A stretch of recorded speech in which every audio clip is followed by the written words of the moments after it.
Investment. अहो लय investment करायची, कुठं करायची, कुठं करायची. अहो मी सांगतो की तुम्हाला सोपा उपाय.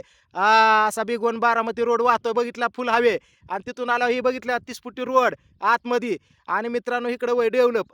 काय सांगायचं तुम्हाला डेव्हलप. 110 फुटीचा हा रस्ता मंजूर आहे आणि प्लस 192 एकराचं तुम्हाला सांगतो क्रीडा स्टेडियम मंजूर झालेलं आहे आणि तुम्ही बातमी बघू शकता पेपरला समधीकडे तुम्हाला सांगतो 75 कोटीचा निधी भेटलेला इथं.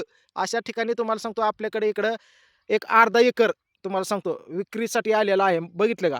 ही पूर्ण बघू शकता तुम्ही खांबे लावलेले इकडं. हे पूर्ण आपल्याकडे अर्धा एकर आहे तुम्हाला सांगतो. एकदम लो बजेटमध्ये आपल्याला तुम्हाला सांगतो द्यायचं आहे. त्याला तुम्हाला सांगतो मस्तपैकी 30 फुटी रोड आहे. असा हा रोड आलेला. हा कमर्शियलसाठी सुद्धा तुम्हाला सांगतो एक नंबर क्षेत्र आहे. फ्रंट किती वर्ष त्याचा?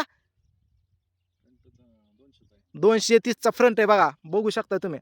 230चा फ्रंट आहे आणि हे तुम्हाला सांगतो आहे भिगवण बारामती रोड वालगुट फाट्यातलं क्षेत्र आहे तुम्हाला सांगतो. कसं डेव्हलप झालं बघितलं का इकडं बिल्डिंग, पाण्या टाक्या, बघा इकडं लॉजिंग वगैरे हॉटेल इकडं पण भरपूर झालेलं आहे. बघा इकडं पण पाण्या टाक्या ही आहेत इकडं आणि इकडं तुम्हाला सांगतो चैतन्य अकॅडमी. हे अशी अकॅडमी वगैरे अशा डेव्हलप ठिकाणी तुम्हाला हे पुढलं गेलंय बरं का ह्याचा डोक्यात घेऊन ना तर माणसानं मागचं सोडून पुढं पाहिजे. हे गेलेलं आहे ह्याचा विषय संपलेला आहे. आता फक्त इथं एंड होतो इकडं खाली एवढं राहिले बघा. इन्व्हेस्टमेंट करायची असली तर तुम्ही बिनधास्त तुम्हाला सांगतो हे क्षेत्र गुंतवून ठेवू शकता.